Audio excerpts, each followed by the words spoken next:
दोस्तों welcome back to another video 100,000 of curry fighting के पिछले एपिसोड में हम सभी ने देखा था कि कैश शो ने बहुत ही आसानी के साथ आउटसाइड के कल्टीवेटर्स को एक को बहुत ही तरपा के मारा था। उनमें से कई सारे कल्टीवेटर्स वहां से भागने की कोशिश कर रहे थे, लेकिन शुइन के हाथों से उन सभी का बचना नामुमकिन हो चुका था और कुछ ही देर में शुइन ने उन सभी को एक साथ मार दिया था। यहाँ तक कि आखिरी बचे हुए दो बंदे जो कि चालाकी दिखाते वहां से निकलने की कोशिश कर रहे थे ताकि वो बाहर जाकर सुयांग और बाउंड्रीलेस वर्ल्ड के बारे में इंफॉर्मेशन सेल कर सके और काफी अच्छी खासे पैसा कमा सकते थे। लेकिन तभी शुइन ने उनमें से आगे वाले बंदे के ऊपर अटैक करके उसे भी बहुत ही आसानी के साथ मार दिया था। जिसके बाद वहां पर अब एक आखिरी बंदा बचा हुआ था जो कि ये देखकर काफी डर चुका था। उसके सामने एंसेस्टर फैंसी और शुइन आ चुके थे, जहाँ एंसेस्टर गॉड ऑफ क्रिएशन के हाथों में थे। ये देखकर उस बंदे ने एंसेस्टर से बार बार माफी मांगने की कोशिश की थी। उसने कहा था कि अगर वो उसे छोड़ देता है तो वो बाउंडरलेस वर्ल्ड के बारे में किसी को नहीं बताएगा,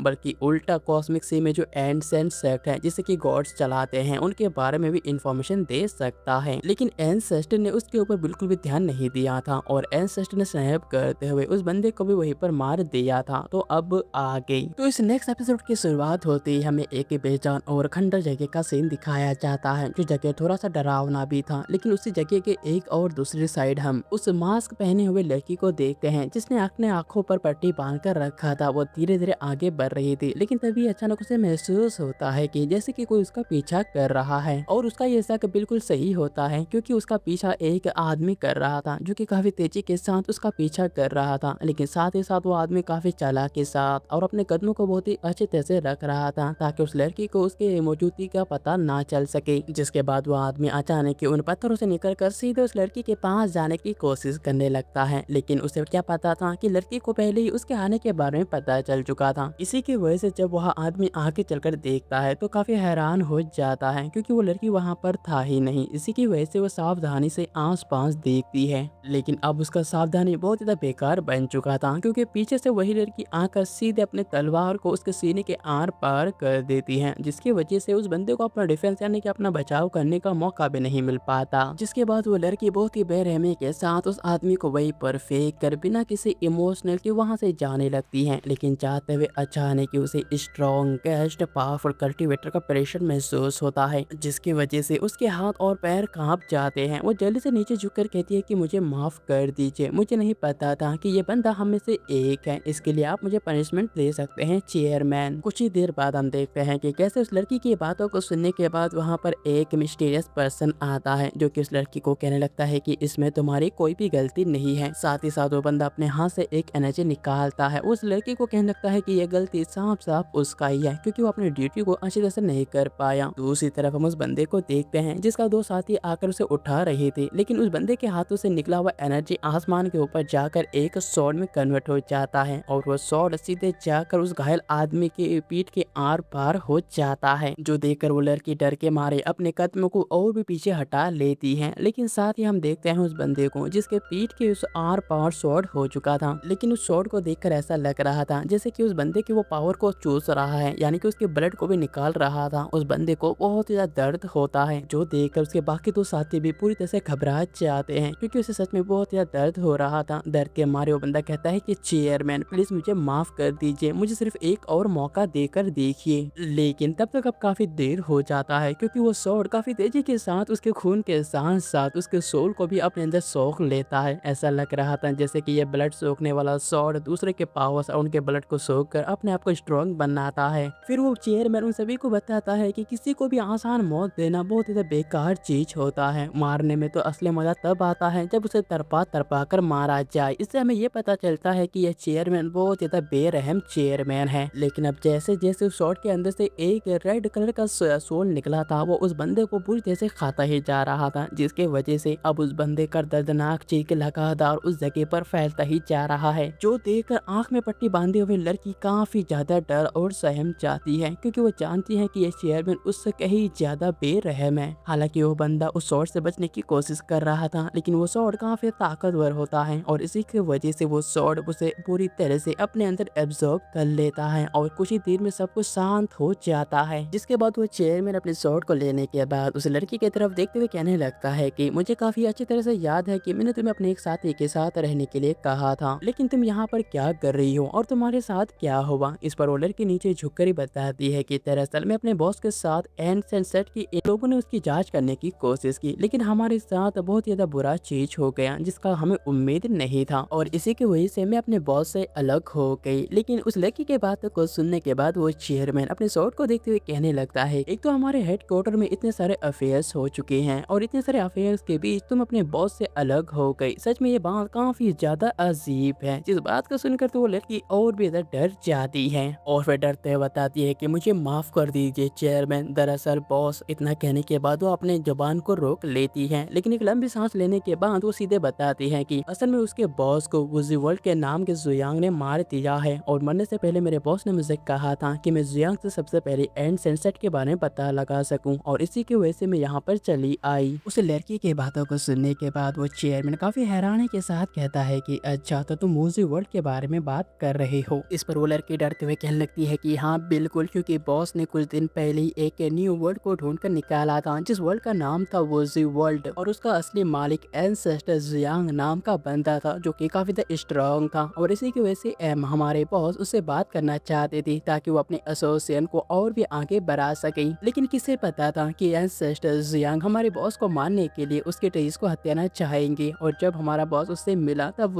हमारे बॉस के तेजस को लेने के लिए जुयांग ने बहुत ही जल्दी हमारे बॉस को मार दिया। ये बात वो लड़की काफी डरते हुए और बहुत ही सही तरीके से बोल रही थी। उस लड़की के बात को सुनने के बाद वो बॉस काफी सीरियस होते हुए कहने लगता है कि क्या तुम सच कह रही हो। तब इस बात को सुनकर वो लड़की उठकर देखती है, तभी अचानक वो देखती है कि उस स्वॉर्ड का जो क्रिएचर था वो सीधे उसके सामने ही आ जाता है। ये देखकर वो लड़की काफी डरते हुए कहने लगती है कि चेयरमैन, मैंने जो कुछ भी कहा वो हर एक बात सच था। लेकिन तभी अचानक वो क्रिएचर सीधे उस लड़की के गर्दन को पकड़कर हवा में उठा लेता है। अब यहाँ पर उस लड़की का जान खतरे में आ चुका था, इसीलिए वो अपने आप को आजाद कराने की कोशिश में कहती है कि बॉस, मैंने जो कुछ भी कहा वो हर एक बात सच था, और इसके अलावा जब मेरे बॉस ने जुयांग से मिला तब उन्हें पता चला कि जुयांग सिर्फ रिफाइनिंग स्टेज का कल्टीवेटर है, और इसी वजह से मेरे बॉस ने जब ये देखा तब उन्हें लगा कि शायद ये उनके लिए बहुत ही ज्यादा प्रॉफिट वाला बिजनेस होगा। लेकिन इस बात को सुनकर वो चेयर में काफी हैरान तो कहने लगता है कि एक प्यूरिफाइंग स्टेज का कल्टीवेटर भला मेरे साथी को कैसे मार सकता है। तब वो बताती है कि असल में मुझे लगता है कि जुयांग के पास एक स्पेशल सीक्रेट आर्टिफैक्ट है। उस लड़की के बात को सुनने के बाद वो चेयरमैन जल्दी से अपने क्रिएचर को आज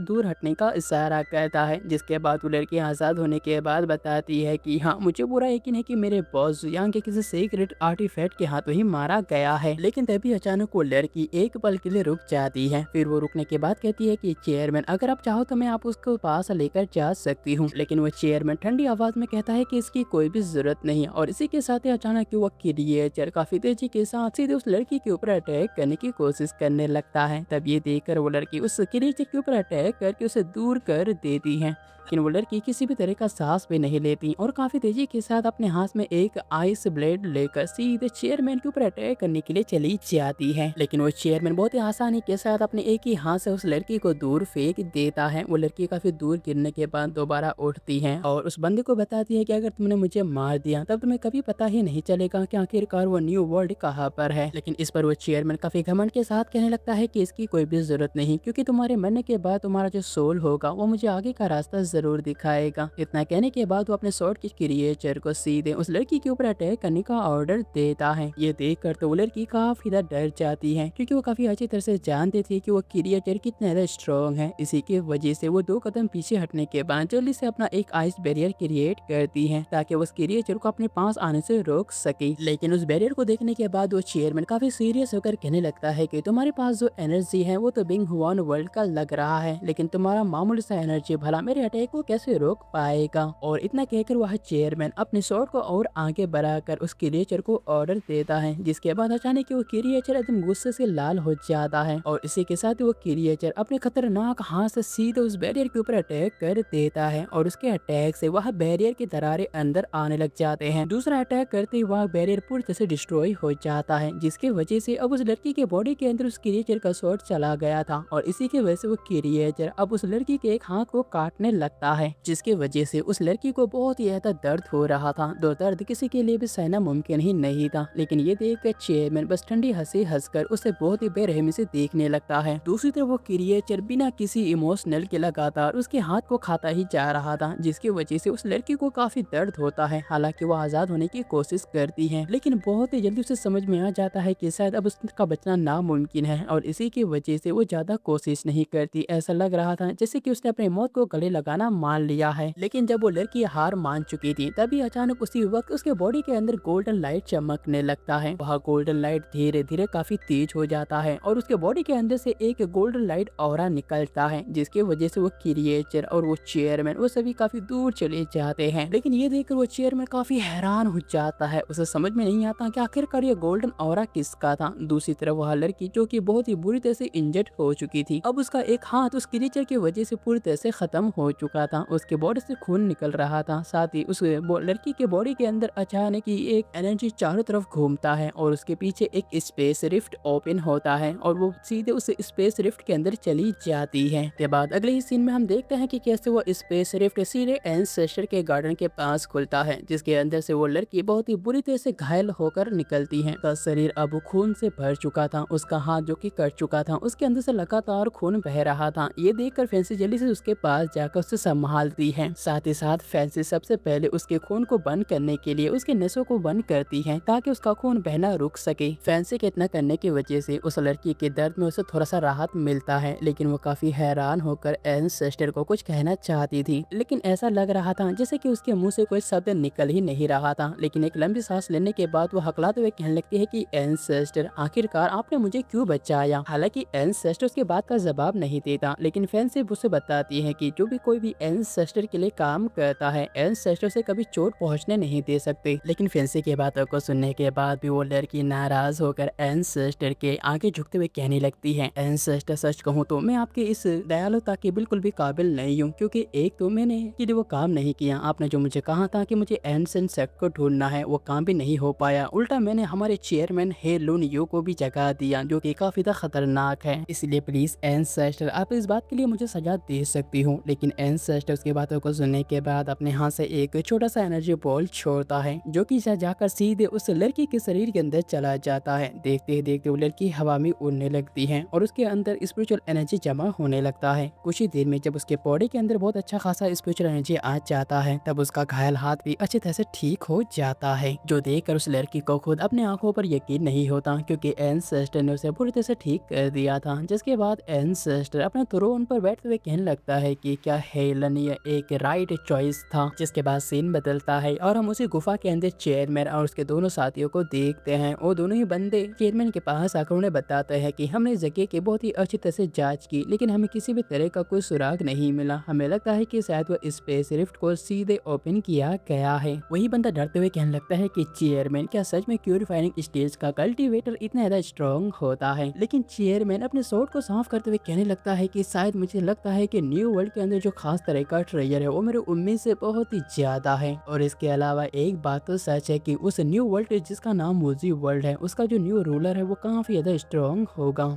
इस पर एक बंदा कहने लगता है कि चेयरमैन, क्या लगता है कि हमें अपने सारे साथी को इकट्ठा करना चाहिए ताकि हम उस वोचू वर्ल्ड के बारे में पता लगा सकें। लेकिन तभी उस पर एंसेस्टर सभी को कहने लगता है कि इसकी कोई भी जरूरत नहीं, और अचानक ही वहाँ पर एक गोल्डन एनर्जी रिलीज होता है, जो कि काफी ताकतवर था। ये देखकर चेयरमैन जल्दी से अपने एक साथी को अपने पास खड़ा कर लेता है, और एंसेस्टर के गोल्डन ऑरा की वजह से वो दोनों ही बंदे जो कि काफी कमजोर थे, पल भर में ही मारे जाते हैं। लेकिन फिर भी एंसेस्टर का ऑरा कम होने का नाम नहीं ले रहा था, जो देखकर वो चेयरमैन जल्दी से अपने उस ब्लेड स्वॉर्ड को आगे बढ़ाकर अपना डिफेंस करने लगता है। लेकिन इसमें भी उसे बहुत ही ज्यादा दिक्कत होने लगता है, और नतीजा ये होता है कि एंसेस्टर के ताकत और ऑरा के सामने वो टिक नहीं पाता और काफी दूर जाकर एक बड़े से चट्टान से टकरा जाता है। लेकिन चट्टान से टकराने के बाद वो किसी तरह से अपने आप को संभाल लेता है। फिर वो आगे देखता है जहाँ स्पेस रिफ्ट दोबारा ओपन हो चुका था। उसके अंदर से एंसेस्टर बाहर आते हैं और देखते देखते उसके पीछे सीधे फैंसी बाहर आती है, जिसके बाद वो लड़की भी बाहर आती है। एंसेस्टर उस चेयरमैन को देखते हुए कहने लगता है कि क्या तुम्हारा नाम ही हेलन यू है। एंसेस्टर के बात को सुनने के बाद वो चेयरमैन कुछ भी जवाब नहीं देता। वो समझ आता है कि एंसेस्टर सच में सिर्फ प्यूरिफाइंग स्टेज में ही है। लेकिन अब कुछ पल के लिए वहाँ पर एक अजीब ही तरह का खामोशी बन जाता है, जहाँ एंसेस्टर भी बहुत बहुत ही धीरे-धीरे कदमों से उस बंदे की तरफ जा रही थी। लेकिन ये देखकर वो बंदा गुस्सा होते हुए कहने लगता है कि आज तुम यहीं पर मरोगे। साथ ही वो काफ़ी तेज़ी के साथ एंसेस्टर के ऊपर अटैक करने चाहता है, जो देख कर वो लड़की जल्दी से आगे आकर उसके ऊपर अटैक करने चाहती थी, लेकिन फैंसी उसे इशारों से ही रोक देती है। जबकि दूसरी तरफ वो बंदा कहता है कि अब तुम मरने के लिए तैयार हो जाओ। इतना कहने के बाद वो अपने ब्लड स्वॉर्ड से सीधे एंसेस्टर के ऊपर अटैक करता है, लेकिन यहाँ एंसेस्टर बहुत ही आसानी के साथ अपने हाथ से उसके अटैक को दूर कर देता है, जो देखकर वो बंदा दूसरा अटैक एंसेस्टर के ऊपर करता है। लेकिन इस बार भी वो अटैक एंसेस्टर का कुछ बिगाड़ नहीं पाता। हालांकि वो स्वॉर्ड सीधे एंसेस्टर के कंधे पर जाकर लगा था, जिसके बाद वो बंदा जल्दी से अपने उस क्रिएचर को ऑर्डर देता है ताकि वो सीधे एंसेस्टर के ऊपर अटैक करवा सके। लेकिन फिर भी इससे कुछ नहीं हुआ था। ये देखकर वो काफी हैरान हो जाता है। जबकि दूसरी तरफ जिन्होंने एंसेस्टर ने उसके स्वॉर्ड को पकड़ कर रखा था, वो सीधे उसके स्वॉर्ड को दूर कर देता है, जिसके वजह से चेयरमैन भी काफी दूर चला जाता है। लेकिन फिर भी चेयरमैन हार मानने के लिए तैयार नहीं था। वो जल्दी से अपने ब्लड स्वॉर्ड की टेक्निक को